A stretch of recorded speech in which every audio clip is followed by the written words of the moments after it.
Welcome students.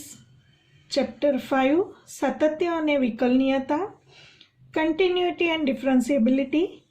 આ વિડીયોમાં આપણે ઘાતાંકીય વિધેય એટલે કે એક્સપોનેન્શિયલ ફંક્શન, તેનો આલેખ, તેની વિશેષતાઓ અને તેના વિકલિત વિશેની ચર્ચા કરીશું. સૌથી પહેલાં આપણે ઘાતાંકીય વિધેય વ્યાખ્યાયિત કરીશું. તો જોઈએ ડેફિનેશન. ઘાતાંકીય વિધેય એક્સપોનેન્શિયલ ફંક્શન. સૌથી પહેલાં વિધેય વ્યાખ્યાયિત કરવા માટે આપણે f વડે દર્શાવીશું. એનો પ્રદેશ આપણે પછી સમજીએ r અને એનો સહપ્રદેશ r પ્લસ, અને વિધેયને આપણે y is equal to fx વડે દર્શાવીશું, જ્યાં fx is equal to b raise to x લઈશું, જ્યાં b હંમેશા ગ્રેટર ધેન 1. આ વિધેયને આપણે ઘાતાંકીય વિધેય તરીકે ઓળખીશું. Exponential function. મિત્રો, અહીં b ગ્રેટર ધેન 1 લેવું જરૂરી છે. b એટલે આધાર. આપણે અગાઉના ધોરણમાં શીખી ગયા, b ને આધાર કહે છે અને x ને ઘાતાંક કહે છે. તો મિત્રો, સ્પષ્ટ છે કે અહીં આધાર 1 કરતાં મોટો હોવો જરૂરી છે. હવે આપણે સમજીએ એના પ્રદેશ, અપ્રદેશ અને વિસ્તારની વાત. તો સૌથી પહેલાં fx is equal to b raise to એક્સમાં b આધાર ગ્રેટર ધેન 1 અને x ચલ છે. ચલનું મૂલ્ય આરમાંથી આપણે કોઈ પણ લઈ શકીએ છીએ, માટે આપણે ઘાતાંકીય વિધેયનો પ્રદેશ r લઈશું. હવે અહીં xનું મૂલ્ય આરમાંથી કોઈ પણ મૂકવામાં આવે, ધારો કે ધન મૂકીએ તો b રેઝ ટુ એક્સની વેલ્યુ ધન આવશે, પરંતુ જો આરમાંથી આપણે ઋણ કિંમત તરીકે ધારો કે 2 raise to minus x, b બરાબર 2 લઈએ અને x બરાબર -2 લઈએ, 2 raise to -2 is equal to, ધારો કે 2 રેઝ ટુ -2 લઈએ તો 2 raise to -2 is equal to 1/2 square થશે, અને 1/2 square is equal to 1/4 greater than 0 થશે. મિત્રો, કહેવાનો મતલબ એવો છે કે b રેઝ ટુ એક્સની જે કિંમત છે, આપણે વિસ્તારની વાત કરીએ છીએ, એમાં b 1 કરતાં મોટો લઈએ અને એક્સની કિંમત ધારો કે ધન લઈએ તો પણ આ ગ્રેટર ધેન 0 જ આવશે, અને એક્સની કિંમત આપણે ઋણ લઈએ તો 1/2 સ્ક્વેર એટલે કે 1/4 ગ્રેટર ધેન 0 મળશે. એક્સની કિંમત જો 0 લઈશું તો મિત્રો કોઈ પણ સંખ્યાનો શૂન્યઘાત એટલે 1 મળશે. તો સ્પષ્ટ છે કે આપણને જે એની કિંમતો છે, એટલે કે વાયની જે કિંમતો છે, વાયની કિંમતોના ગણને આપણે વિસ્તાર ગણ તરીકે ઓળખીએ છીએ. તો વાય તરીકે આપણને ઋણ સંખ્યા મળવાની નથી, માત્ર આપણને ધન સંખ્યા જ મળશે. બીજું, વાય તરીકે એટલે કે b રેઝ ટુ એક્સનો આન્સર આપણને 0 પણ નથી મળવાનો. એનો અર્થ સ્પષ્ટ છે કે બધી જ ધન વાસ્તવિક સંખ્યા આપણને વાય તરીકે મળે છે, એટલે કે પ્રતિબિંબ તરીકે આપણને ધન વાસ્તવિક સંખ્યા મળે છે, માટે એના ગણને આપણે વિસ્તાર ગણ તરીકે ઓળખીશું. માટે અહીં ઘાતાંકીય વિધેયનો વિસ્તાર ગણ r પ્લસ મળે છે એવું કહી શકાય. તો ઘાતાંકીય વિધેયની આપણે વિશેષતાઓ સ્પષ્ટ કરીશું કેટલીક. એમાં પ્રથમ એનો પ્રદેશ લઈશું. તો પહેલું આપણે કહી શકીશું કે ઘાતાંકીય વિધેયનો પ્રદેશ r છે.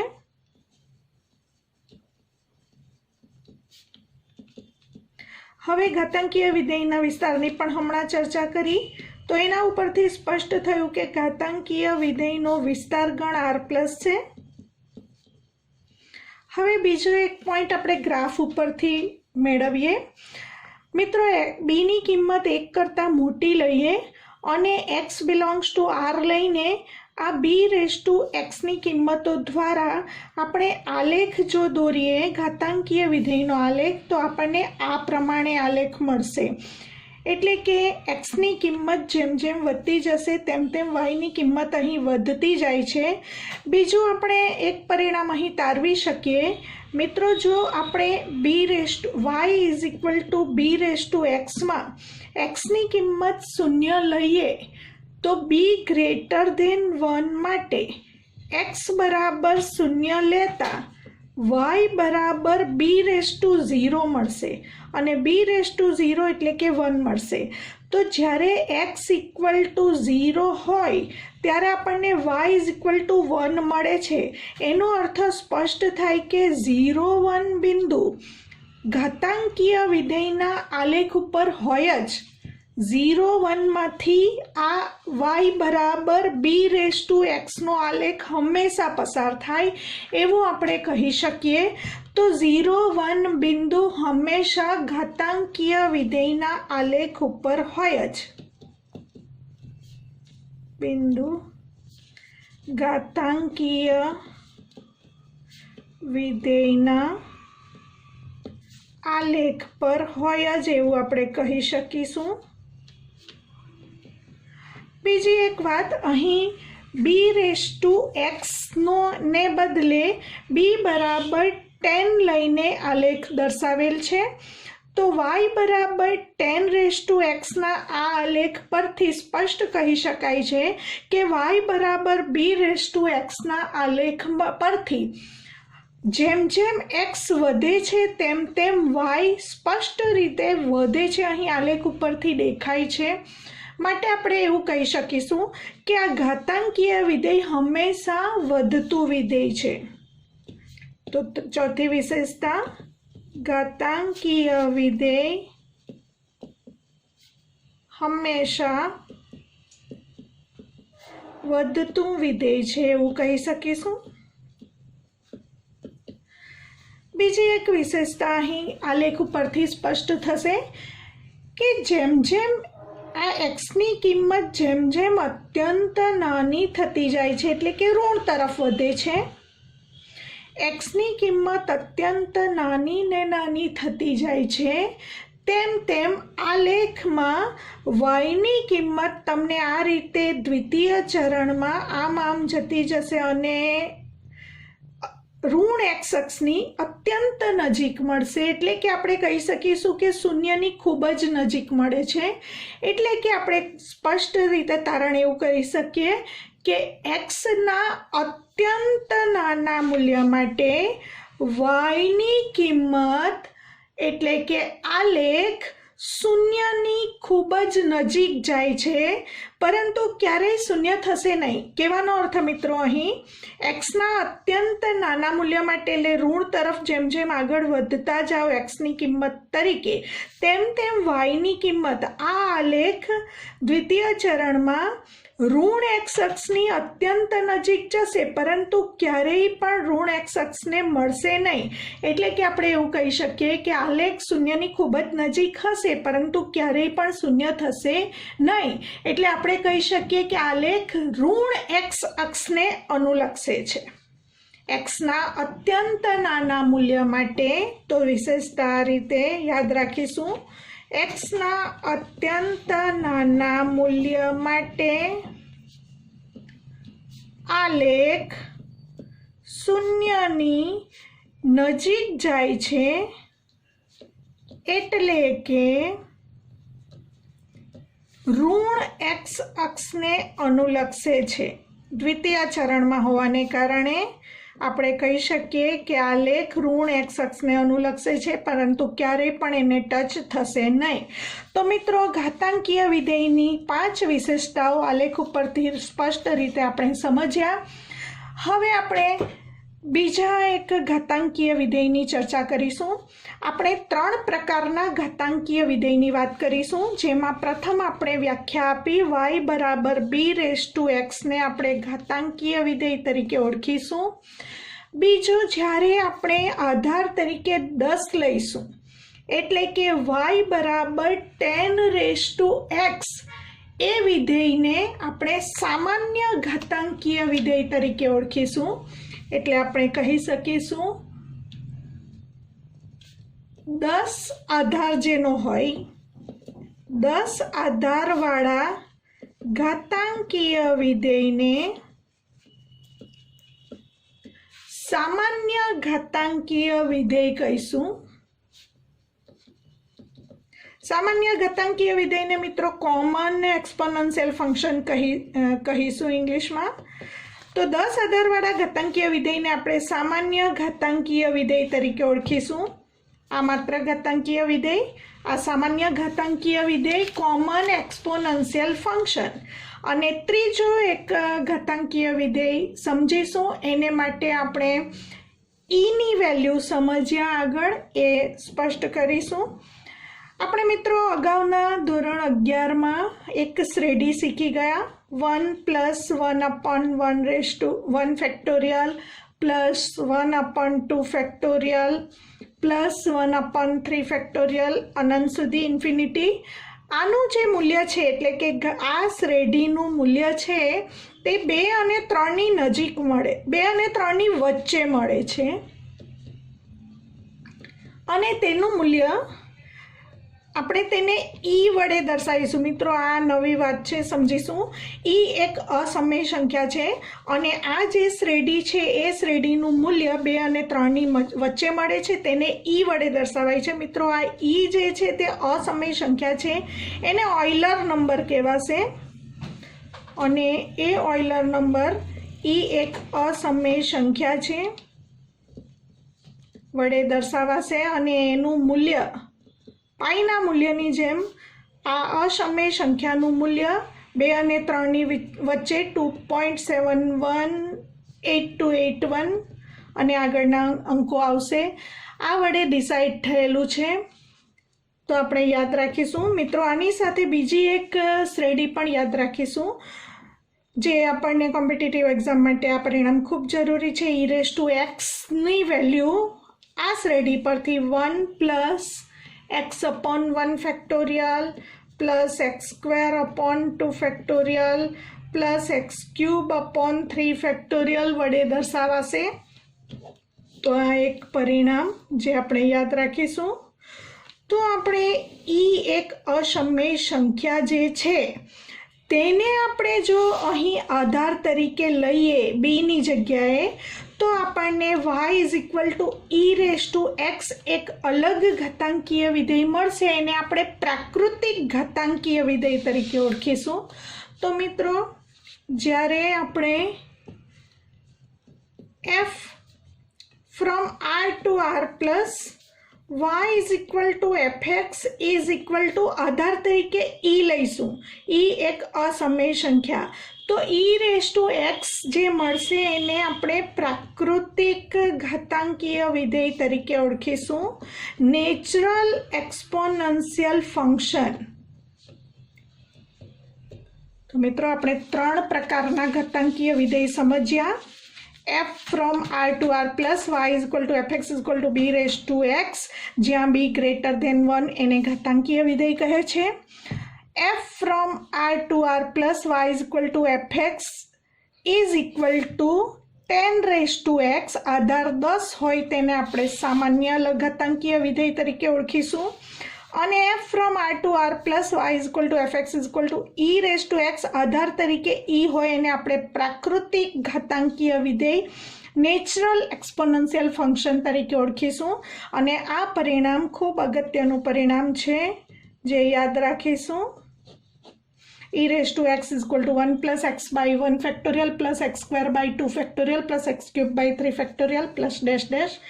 હવે મિત્રો e⁻x નો વિકલિત સમજીશું. પ્રમેય 5નું પ્રથમ પરિણામ. e⁻x નો x સાપેક્ષ વિકલિત e⁻x મળે છે, એટલે કે આપણે કહી શકીશું d/dx ઓફ e⁻x e⁻x. મિત્રો આ પરિણામ આપણે સાબિત કરીશું. તો આપણે f' નું સૂત્ર શીખી ગયા. તો અહીં y=fx e⁻x લઈ લઈશું અને f' નું સૂત્ર આપણે યાદ કરીશું. Limit h tends to 0 fx plus h minus fx upon h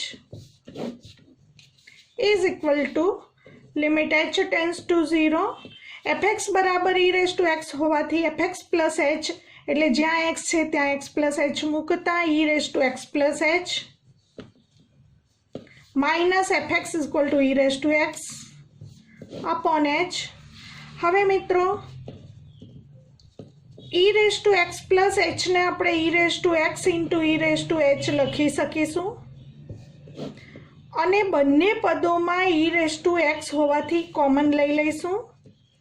limit h tense two 0 e⁻x common, માટે બાકી રહેશે e⁻h-1 અપોન h. હવે મિત્રો અહીં ચલ તરીકે h કહેવાશે. એનો મતલબ કે આ e⁻x અચળ સંખ્યા છે અને અચળ સંખ્યાનું લક્ષ અચળ વિધેયનું લક્ષ અચળ વિધેય પોતે છે.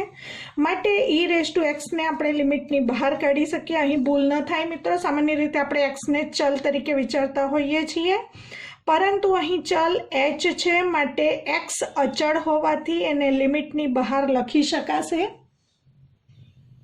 e⁻x into limit h tends to 0 e⁻h-1 upon h. લક્ષના ચેપ્ટરમાં આપણે શીખી ગયા આ પ્રમાણિત રૂપ છે જેનું મૂલ્ય 1 મળે છે. માટે e⁻x into 1 is equal to e⁻x.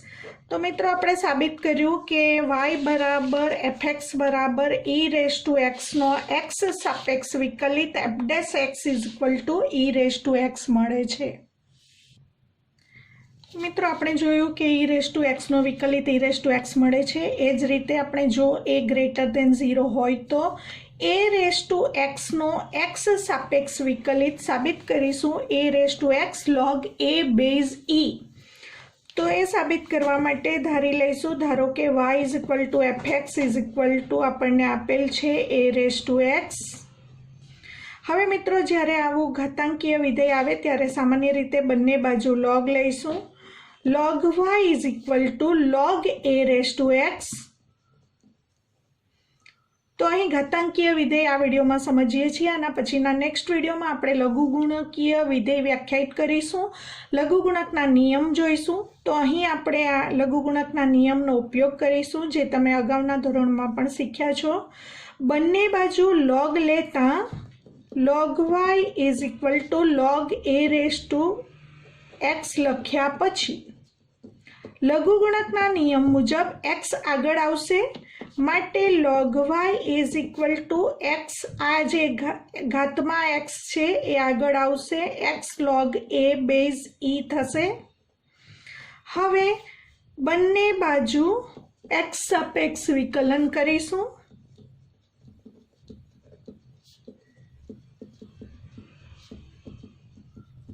મિત્રો log y નું y સાપેક્ષ વિકલન 1 upon y ઇન્ટુ હજી y નું x સાપેક્ષ વિકલન બાકી જે dy by dx લખી શકાશે. અહીં ઘણા મિત્રો ભૂલ કરે છે, બે વિધેયના ગુણાકારની રીતે વિકલન કરે છે. બે વિધેયના ગુણાકારનો જે નિયમ છે એ ત્યારે જ એપ્લાય કરી શકાય જ્યારે બંને વિધેયમાં ચલ હોય, પરંતુ અહીં log a બેઝ e અચળ છે.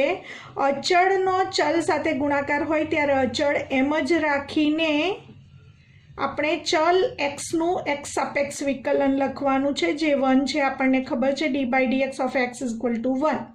અને આ તરફ log y નું y સાપેક્ષ 1 upon y ઇન્ટુ y નું x સાપેક્ષ dy by dx. હવે આના ઉપરથી આપણે dy by dx ને કરતા બનાવીશું તો y આ તરફ આવશે equal to y into log a base e, અને એની અંદર y ની કિંમત આપણે મૂકી દઈશું, માટે dy by dx is equal two y is equal two a⁻x મૂકતા આપણને મળશે dy by dx is equal two a⁻x log a base e, એટલે કે d by dx of y એટલે a⁻x is equal to a⁻x log a base e. માટે અહીં આપણને a⁻x નો વિકલિત મળે છે a⁻x into log a base e. હવે મિત્રો આપણે અગાઉ શીખ્યા કે e⁻x નો x સાપેક્ષ વિકલિત e⁻x જ છે એ આ સૂત્ર પરથી પણ મળે છે, કારણ કે d by dx of a⁻x equal to a⁻x log a base e હમણાં આપણે સાબિત કર્યું. આ પરિણામમાં આપણે a બરાબર e મૂકી દઈએ તો એની જગ્યાએ e લેતા d by dx of e⁻x એની જગ્યાએ ઈ લખતા ઈ રેઝ ટુ એક્સ, એની જગ્યાએ ઈ લખતા log e બેઝ ઈ. પરંતુ મિત્રો લોગનો નિયમ છે log e base e is equal to 1 થશે. માટે d by dx of e raise to x is equal to e raise to x into 1. માટે e રેઝ ટુ એક્સ. કારણ આપીશું કારણ કે log e base e is equal to 1. તો મિત્રો અહીં e રેઝ ટુ એક્સનો એક્સ સાપેક્ષ વિકલિત e રેઝ ટુ એક્સ થાય છે એવું અગાઉ આપણે વ્યાખ્યાનની મદદથી પ્રૂવ કર્યું અને અહીં આપણે આ પરિણામનો ઉપયોગ કરીને પણ પ્રૂવ કર્યું. હવે મિત્રો માની લો કે e રેઝ ટુ એક્સની જગ્યાએ માઇનસ એક્સ હોય તો આપણે જે અગાઉ સાંકળ નિયમ શીખી ગયા એનો ઉપયોગ કરવાનો. એટલે કે પ્રથમ આનો જવાબ આવશે minus e raise to minus x. કારણ કે પહેલા આપણે e રેઝ ટુ માઇનસ એક્સમાં આ માઇનસ એક્સ છે એને આપણે એક્સ વાંચીને વિકલન કરવાનું. e રેઝ ટુ એક્સનું વિકલન e રેઝ ટુ એક્સ હોવાને કારણે e રેઝ ટુ માઇનસ એક્સનું વિકલન e raise to minus x. પરંતુ એક્સ તરીકે જે છે એનું વિકલન બાકી એટલે into D by dx of x તરીકે માઇનસ એક્સ છે. હવે માઇનસ એક્સનું વિકલન ગુણાકારમાં લખવાનું. એટલે કે e raise to minus X into minus એક્સનું વિકલન -1 હોવાને કારણે minus e raise to minus એક્સનો વિકલિત minus e raise to minus x મળે. તો આમાં આપણે ચેઇન રૂલનો ઉપયોગ કર્યો. e રેઝ ટુ એક્સનો વિકલિત e રેઝ ટુ એક્સ માટે e રેઝ ટુ માઇનસ એક્સનો વિકલિત minus e raise to minus x મળે. કારણ કે માઇનસ એક્સને તમે એટલે કે માઇનસ એક્સ બરાબર તમારે t ધારીને ગણવાનું હોય. તો આને આપણે એક્સ વાંચીએ તો e રેઝ ટુ એક્સનો વિકલિત e રેઝ ટુ એક્સ પ્રમાણે e રેઝ ટુ માઇનસ એક્સનો વિકલિત e raise to minus X અને માઇનસ એક્સનો વિકલિત બાકી એટલે into D by dx of minus X. માટે e raise to minus X into minus એક્સનો વિકલિત એક્સને સાપેક્ષ -1 હોવાથી આન્સર મળશે minus e raise to minus X. તો મિત્રો હવે સમજ પડી ગઈ હશે.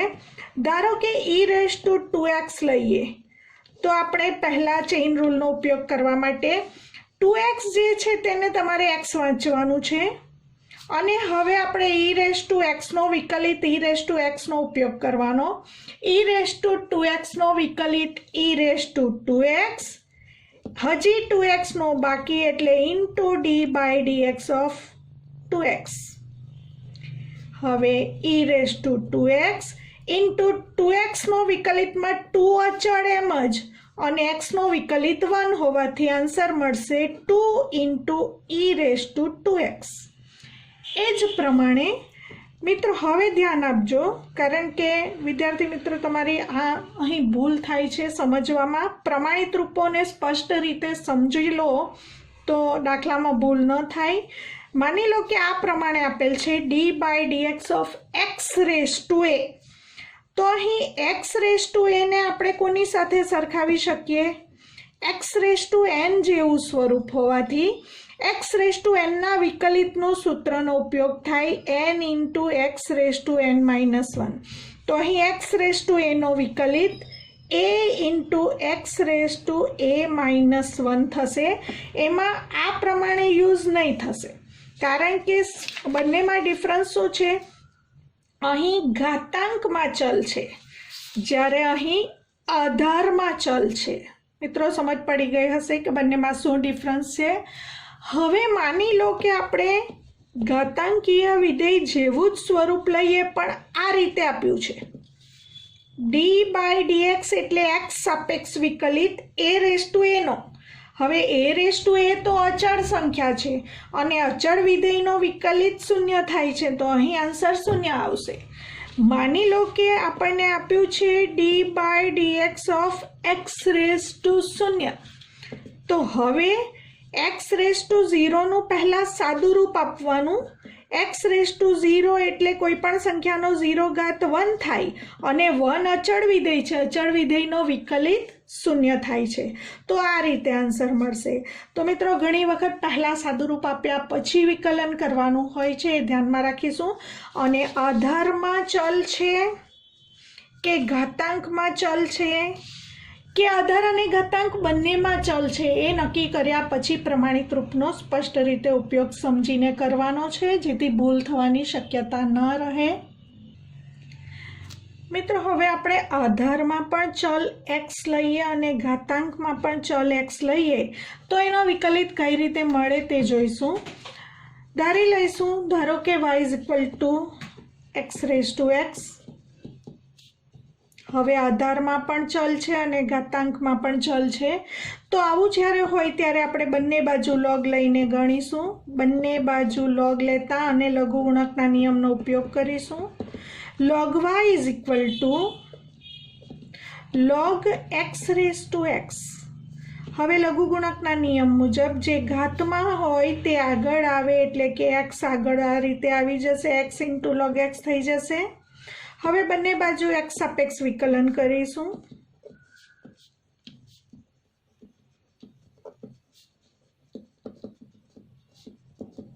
x સાપેક્ષ વિકલન log y નું કરવા માટે પહેલા log y નું y સાપેક્ષ વિકલન 1/y * y નું x સાપેક્ષ વિકલન dy/dx. અને અહીં બંને વિધેયમાં ચલ હોવાથી બે વિધેયના ગુણાકારના વિકલનનો નિયમ.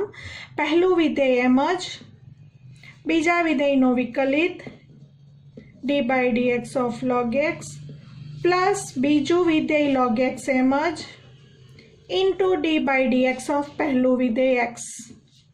એટલે કે બે વિધેયના ગુણાકારનો નિયમ, એટલે uv whole dash is equal to u dash v plus uv dash આપણે શીખી ગયા, એનો ઉપયોગ કરીશું. x * log x નો x સાપેક્ષ વિકલિત 1/x. મિત્રો યાદ રાખીશું, બેઝ e હોય ત્યારે જ log x નો વિકલિત 1/x થાય છે, પ્લસ log x એમ જ અને x નો x સાપેક્ષ વિકલિત 1 માટે dy/dx ઇઝ ઇક્વલ ટુ આ y ને આ તરફ લઈ લઈશું. y * x કેન્સલ થતા 1 + log x અને y ની વેલ્યુ મૂકી દઈશું, માટે આપણને dy/dx મળશે. y is equal two x⁴x મૂકતા x⁴x ઇન્ટુ 1 + log x. બુકમાં પ્રમાણિત રૂપ સ્વરૂપે ન આપેલ હોવા છતાં આનો વારંવાર ઉપયોગ આવશે, માટે આપણે યાદ રાખીશું x⁴x નો વિકલિત x⁴x into 1 + log x. dy/dx of x⁴x is equal two x⁴x into 1 + log x યાદ રાખીશું. મિત્રો, હવે આ જ ગણતરીને આપણે બીજી એક રીતે પણ જોઈશું, ધ્યાનથી સમજજો. dy/dx of x⁴x એમાં આપણે લઘુગુણકના નિયમનો ઉપયોગ કરીશું, જે આપણે નેક્સ્ટ વિડીયોમાં જોઈશું. e⁴log x હોય, બેઝ e હોય, એટલે કે આ બંને જો સમાન હોય તો એનું મૂલ્ય આપણને x મળે છે. જો x ધન હોય તો આ પરિણામનો આપણે ઉપયોગ કરીશું. એટલે કે આધાર અને ઘાતાંક બંનેમાં ચલ હોવાને કારણે x⁴x ને આપણે આ સ્વરૂપમાં પહેલાં લખી દઈશું. dy/dx of e⁴log કરીને મૂળ રકમ જે છે તે લખી દઈશું. જો આપણે કોઈ ફેરફાર નથી કરેલ, આ નિયમ મુજબ અહીં જે છે તે જ આવશે, તો અહીં જે છે એનું એ જ છે x⁴x, પરંતુ એને log સ્વરૂપમાં દર્શાવ્યું, જેથી આ રીતે બંને બાજુ log લેવાની જરૂરિયાત ન પડે. તો જ્યારે જ્યારે આધાર અને ઘાતાંકમાં ચલ હોય ત્યારે તમે આ રીતે પણ ગણતરી કરી શકો છો લઘુગુણકના નિયમનો ઉપયોગ કરીને. તો હવે આ જે x ઘાતમાં છે તે આગળ આવશે લઘુગુણકના નિયમ અનુસાર, માટે e⁴x ઇન્ટુ log x થઈ જશે. હવે આ બંને ગુણાકારમાં છે x log x. હવે મિત્રો આને x વાંચીશું તો આપણે e⁴x નું વિકલન કરવાનું છે, તો કારણ કે dy/dx of e⁴x is equal two હમણાં શીખી ગયા e⁴x, તો અહીં e રેઝ ટુ એક્સનો વિકલિત e રેઝ ટુ એક્સ પ્રમાણે e raise to x log xનો વિકલિત e raise to x log x, પરંતુ મિત્રો x તરીકે x નથી પણ x log x હોવાને કારણે હજી x log xનો વિકલિત બાકી, માટે d into d by dx of x log x. હવે મિત્રો આ ટર્મમાં ફરી પાછું xને ઉપર લઈ જઈએ, માટે ફરી પાછું આ જે મૂળ હતું x રેઝ ટુ x વિધેય આવી જશે, કારણ કે હવે આ વિધેયનું કંઈ વિકલન કરવાનું રહેતું નથી. તો ફરી પાછું xને ઉપર લઈ જઈએ. હવે આમાં બે વિધેયના ગુણાકારનું વિકલન, પહેલું વિધેય એમ જ, બીજા વિધેયનું વિકલન પ્લસ બીજું વિધેય એમ જ, પહેલા વિધેયનું વિકલન. હવે મિત્રો ફરી પાછું આ નિયમ પ્રમાણે જેવી રીતે આમાં x હોય તો x જ આવે, એવી રીતે આમાં x રેઝ ટુ x હોવાથી x રેઝ ટુ x મળશે. એટલે કે મિત્રો અહીં આ રીતે આવે પછી ફરી પાછું તમે સીધું જે મૂળ રકમ હોય એ અહીં સીધું લખી શકો છો, આ સ્ટેપ લખવાની જરૂર નથી. x એમ જ log x નો x સાપેક્ષ વિકલિત, બેઝ ન લખ્યો હોય એટલે e સમજવો, log x બેઝ e નો x સાપેક્ષ વિકલિત 1/x પ્લસ log x એમ જ, અને x નો x સાપેક્ષ વિકલિત 1, x કેન્સલ થતાં આપણને મળશે x raise to x into 1 plus log x. તો મિત્રો આપણે બે રીતે ગણતરી સમજ્યા. પહેલી ગણતરીમાં આપણે બંને બાજુ log લીધો અને બીજી ગણતરીમાં આપણે લઘુગુણકના નિયમનો ઉપયોગ કરીને પહેલાં e રેઝ ટુ log લખીને logમાં પરિવર્તન કર્યા પછી એનો વિકલન કર્યું. તો બંને રીતે તમે ગણી શકો છો. મિત્રો ઘાતાંકીય વિધેયનો વિકલિત સમજવા માટે એક ઉદાહરણ લઈશું. જો y raise to x plus x raise to y plus x raise to x is equal to a raise to b હોય તો dy બાય dx શોધો. હવે જુઓ, આ પદમાં આધારમાં પણ ચલ છે, ઘાતાંકમાં પણ ચલ છે, આધારમાં ચલ છે, ઘાતાંકમાં ચલ છે, અહીં પણ આધાર અને ઘાતાંક બંનેમાં ચલ છે, અને આમાં આધાર અને ઘાતાંક બંનેમાં અચળ છે. તો મિત્રો આ પદ અને આ પદને આપણે u v w તરીકે ધારી લઈશું. તો ધારો કે u બરાબર પહેલું પદ, v બરાબર બીજું પદ અને w બરાબર ત્રીજું પદ બરાબર a રેઝ ટુ b, અને પછી x પ્રત્યે વિકલન કરીશું. વિકલનના કાર્ય નિયમનો ઉપયોગ કરતા uનું x સાપેક્ષ વિકલન du બાય dx, vનું x સાપેક્ષ વિકલન dv બાય dx, wનું x સાપેક્ષ વિકલન dw બાય dx, અને અહીં a રેઝ ટુ b અચળ વિધેયનો વિકલિત શૂન્ય, કારણ કે d by dx of a raise to b અચળ હોવાથી વિકલિત શૂન્ય મળે. આને આપણે પરિણામ 1 કહીશું, અને પરિણામ 1માં આપણે du by dx, dv by dx અને dw બાય dx મેળવીને મૂકી દઈશું, જ્યાં u બરાબર y raise to x, v બરાબર x raise to y, w બરાબર x રેઝ ટુ x. આ બધાને વારાફરતી x સાપેક્ષ વિકલિત મેળવીશું. u બરાબર y રેઝ ટુ x, બંને બાજુ x લેતા બંને બાજુ log લેતા, કારણ કે મિત્રો જ્યારે આધાર અને ઘાતાંક બંનેમાં ચલ આવે ત્યારે બંને બાજુ log લઈને આપણે ગણતરી સમજ્યા.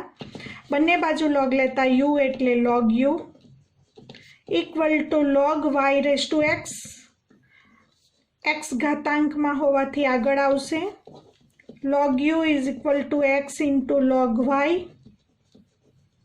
હવે x સાપેક્ષ વિકલન કરતા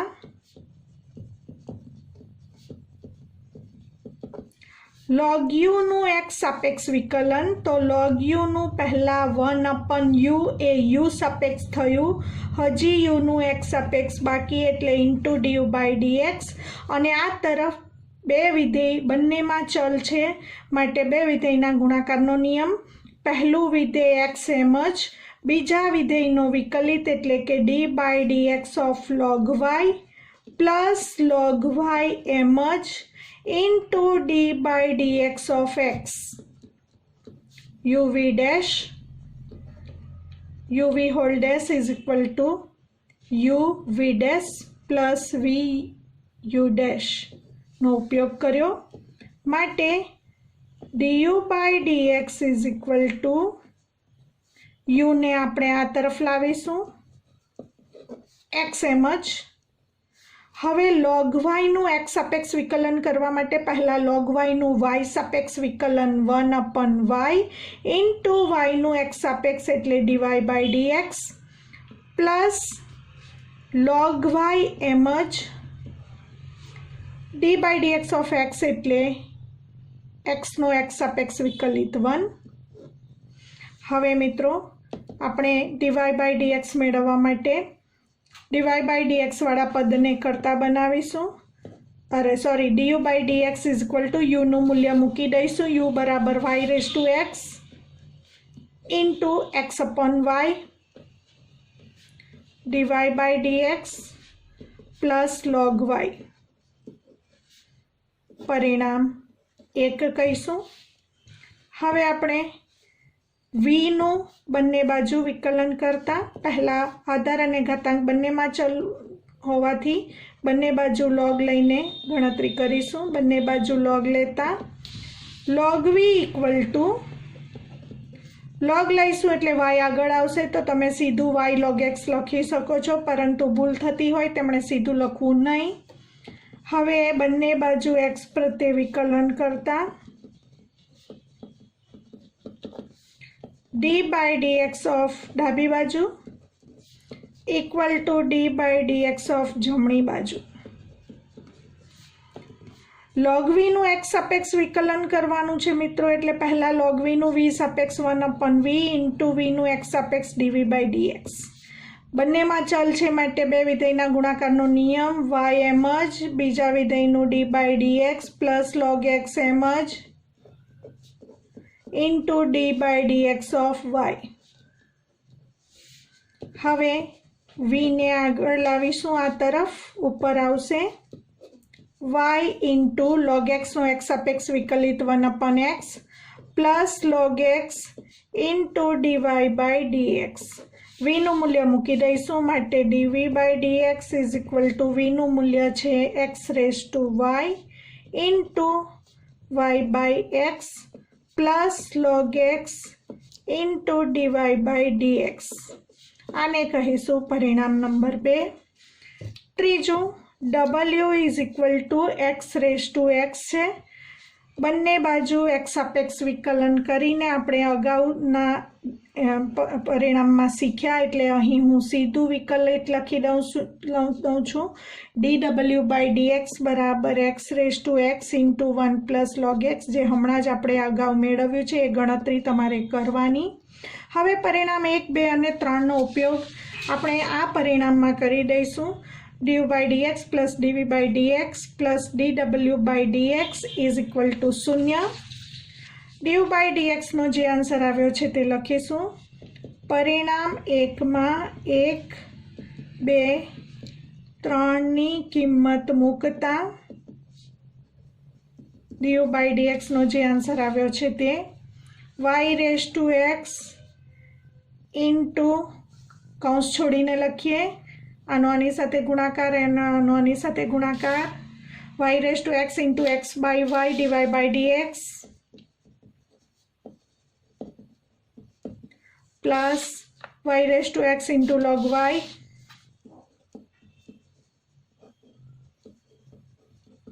હવે આપણે dv બાય dx નું મૂલ્ય પરિણામ 2માંથી મૂકીશું, એમાં પણ કૌંસ છોડીને મૂકીશું x raise to y into y by x plus x raise to y log x dy by dx plus પરિણામ 3માંથી આપણે dw બાય dx ની કિંમત મૂકીશું x raise to x into 1 plus log x is equal to 0. મિત્રો dy by dx મેળવવાનું હોવાથી dy by dx વાળા જે બે પદો છે એ બંને પદોમાંથી dy બાય dx કોમન અને બાકીના બધા પદોને આપણે જમણી બાજુ લઈ જઈશું. માટે dy બાય dx વાળું આ પદ છે y રેઝ ટુ x, આ y ની એક ઘાત છે એટલે તમે y raise to x into x by y લખો તો પણ ચાલે, અથવા y raise to x -1 into x લખો તો પણ ચાલે. અને એ જ પ્રમાણે dy/dx વાળો આ પદમાંથી x⁴y log x equal to બાકીના પદો આ તરફ લેતા આ પદ આ બાજુ જશે એટલે -y⁴x log y. આ પદ આ બાજુ જશે તેમાં x આધાર સરખા હોવાથી ઘાતની બાદબાકી ભાગાકાર હોવાથી x⁴y -1 ઇન્ટુ y. અને આ પદ પણ આ બાજુ આવશે x⁴x ઇન્ટુ 1 log x. હવે મિત્રો આ કૌંસ જે છે આખો છેદમાં આવી જશે તો આપણને આ પ્રમાણે dy/dx મળશે. મિત્રો ઘાતાંકીય વિધેય સ્પષ્ટપણે સમજ્યા, એની વિશેષતાઓ શીખ્યા, એના આલેખની ચર્ચા કરી અને એના વિકલિતની પણ ચર્ચા કરી. નેક્સ્ટ હવે આના જેવું જ ખૂબ અગત્યનું વિધેય આપણે લઘુગુણકીય વિધેય વ્યાખ્યાયિત કરીશું, એનો આલેખ જોઈશું, એની વિશેષતાઓની ચર્ચા અને એના વિકલિતની ચર્ચા નેક્સ્ટ વિડીયોમાં કરીશું.